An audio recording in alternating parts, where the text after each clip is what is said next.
You're walking down a crowded street and someone collapses 10 feet away from you. You freeze, you look around. Everyone else is looking around too. And for one strange, silent moment, nobody moves. Why?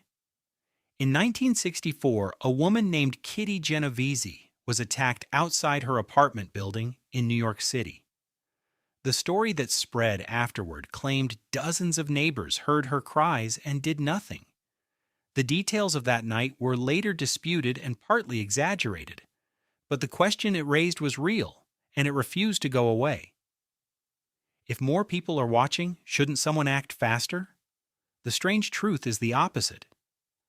Two psychologists, Bibb, Latané, and Darley, couldn't stop thinking about this either. In 1968, they built an experiment to test it directly. They put people alone in a room, filling out a questionnaire, and pumped smoke through a vent. Almost everyone alone reported it within minutes.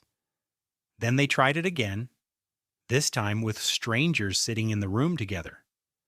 The smoke kept filling the air, and the group just sat there. Nobody moved. Here's the part your brain doesn't expect. It wasn't that the group cared less. It was that each person looked at everyone else's calm face and quietly decided the danger must not be real. Psychologists call this pluralistic ignorance. You scan the room for a signal, everyone else is scanning too.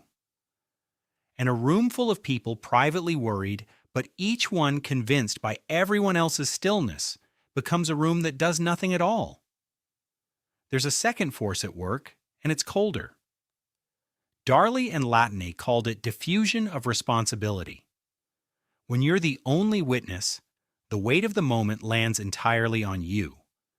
When there are 10 witnesses, that weight splits 10 ways.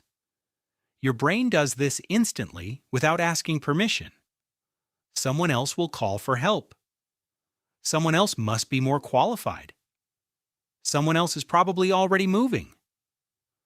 Multiply that thought by every person in the crowd, and you get a room full of people, each waiting for someone else to go first.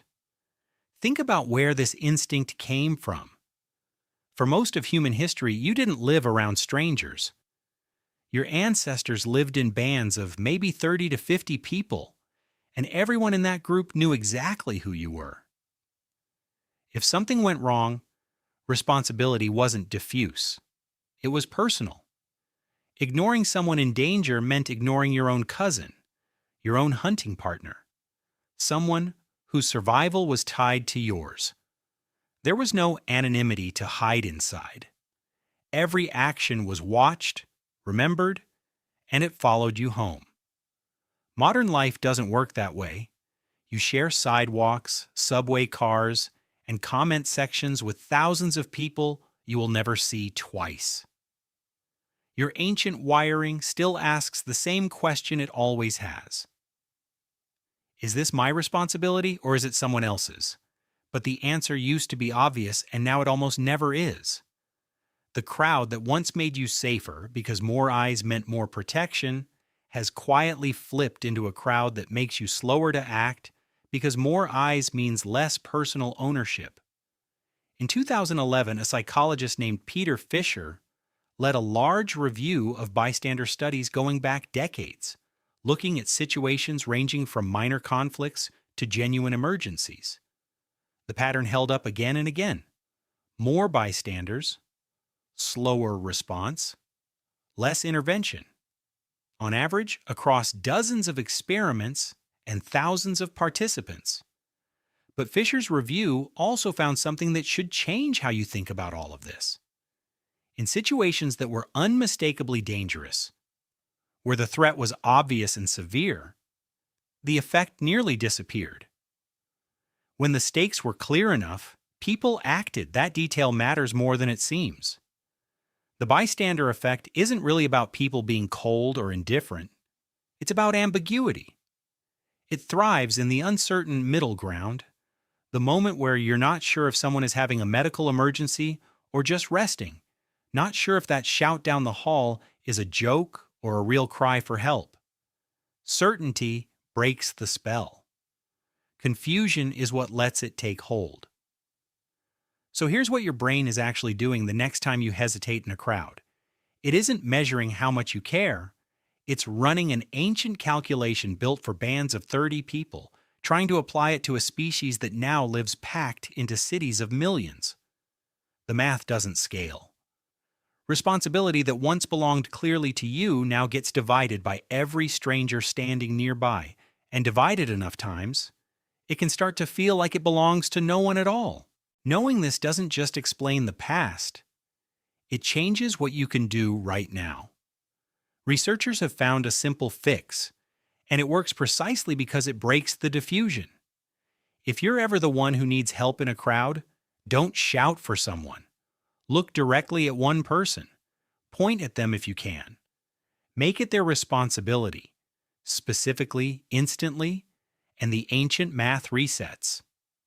The crowd that felt like it wouldn't move for you becomes for one person exactly as personal as a hunting partner watching your back 30,000 years ago. There's something almost comforting in that. The bystander effect isn't proof that people have grown colder or that crowds have made us cruel. It's proof that a piece of your ancestors' world is still running quietly inside you, built for small bands where responsibility was never in question. That piece hasn't caught up to elevators, sidewalks, and city blocks full of strangers. It's still waiting for someone to make eye contact, still waiting for the moment to become personal. You just have to be the one who makes it personal first.